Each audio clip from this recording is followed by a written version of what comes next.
I am Dr. Neeraja, Chief Fertility Specialist, Dr. Neeraja's Fertility and Gynec Center, KPHB 6th phase. So our main aim is to make you fertile. Tips to conceive easily and early. చూద్దాం. So couples మామూలుగా 6 to 12 months time పడుతుందండి pregnancy రావడానికి. 6 to 12 months daily almost frequent inter course plan చేస్తే 6 to 12 months లో చాలా మంది conceive అయిపోతారు. So patients main ఏంటంటే ఫర్టైల్ డేస్ ఏంటి, ఓవులేషన్ డేస్ ఏంటి తెలియాలి. సో జనరల్ గా రెగ్యులర్ సైకిల్స్ వాళ్ళకి మిడిల్ ఆఫ్ ద మంత్ మనం ఓవులేషన్ చెప్తాం. సో ఆ ఓవులేషన్ టైం 3 days ముందు 3 days తర్వాత వాళ్ళు రెగ్యులర్ గా ఇంటర్ కోర్స్ చేయమని గైడ్ చేస్తూ ఉంటాం. సో ఇర్రెగ్యులర్ సైకిల్స్ వాళ్ళకి ఎలా గైడ్ చేస్తాము, ఆల్మోస్ట్ వీళ్ళు alternate day sexual intercourse చేసుకోవడము, లేకపోతే thrice a week sexual intercourse plan చేసుకోవడం అడ్వైస్ చేస్తుంటాం. సో చాలా మందికి ఒక మిస్నోమర్ ఉంటుంది, సెక్స్ పొజిషన్స్ వల్ల ప్రెగ్నెన్సీ ఈజీగా కన్సీవ్ అవ్వచ్చని. ఇది ఒక మిస్నోమర్ అండి. ఏ సెక్స్ పొజిషన్ వల్ల మనకు ఈజీగా కన్సీవ్ అవ్వడం ఉండదు. And lying down after sexual inter course తర్వాత అలాగే 1 hour పడుకోవడం ద్వారా కూడా ఈజీగా కన్సీవ్ అవుతారు, అది కూడా ఒక మిస్నోమరు.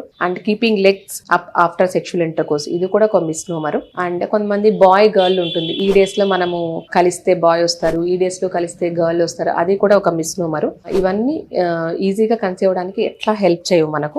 అండ్ మెయిన్ వీళ్ళకి ఏమంటే డైట్ ఒకటి ఎక్స్ప్లెయిన్ చేస్తాం, healthy diet and moderate exercise, yoga కానివ్వండి, బ్రీతింగ్ ఎక్సర్సైజెస్ అవన్నీ అడ్వైస్ చేయడంతో పాటు మెయిన్ ఏంటంటే వీళ్ళు అనిమల్ ఫుడ్ తగ్గించుకోవాలి, మెడిటరేనియన్ డైట్, ప్లాంట్ ఫుడ్ పెంచుకోవాలి, fibre rich and green veggies, green leafy vegetables, ఇవన్నీ హోల్ గ్రెయిన్స్, ఇవన్నీ అడ్వైస్ చేయడం జరుగుతుంది. సో హెల్దీ వెయిట్ వల్ల కూడా వీళ్ళకు ఓవులేషన్ జరగడము, హెల్దీ ఎగ్ రావడము, గుడ్ క్వాలిటీ ఎగ్ రావడం, రిలీజ్ అవ్వడం జరుగుతుంది. సో ఇంకొకటి ఏంటంటే స్మోకింగ్, ఆల్కహాల్, కెఫీన్ కొంచెం తగ్గించుకోవాలి. ది షుడ్ బి యాక్టివ్ గా ఉండాలి, ఎక్సర్సైజ్ చేసుకోవాలి, ఇవన్నీ అడ్వైస్ చేయడం జరుగుతుంది. అండ్ ఇంకొకసారి అంటే మ్యారేజ్ అయిన వాళ్ళు జనరల్ గా ఒక ప్రీ కన్సెప్షనల్ కౌన్సిలింగ్ అంటారు, ప్రెగ్నెన్సీ ప్లాన్ చేసుకోక ముందే ఒక డాక్టర్ ని సంప్రదించి general test, complete blood picture, thyroid profile, sugar, BP check చేసుకోవడము, కొలెస్ట్రాల్ చెక్ చేసుకోవడము, ప్రొలాక్టిన్ లెవెల్ అంటాం, ఏఎంహెచ్ ఎలా ఉంది, ప్రొలాక్టిన్ లెవెల్ ఎలా ఉంది, ఇవన్నీ టెస్ట్ చేసుకుని దాంతో పాటు ఒక స్కానింగ్ ద్వారా గర్భసంచి ఎలా ఉంది, ఓవరీస్ ఎలా ఉన్నాయి, ఎగ్ రిజర్వ్ ఎలా ఉంది.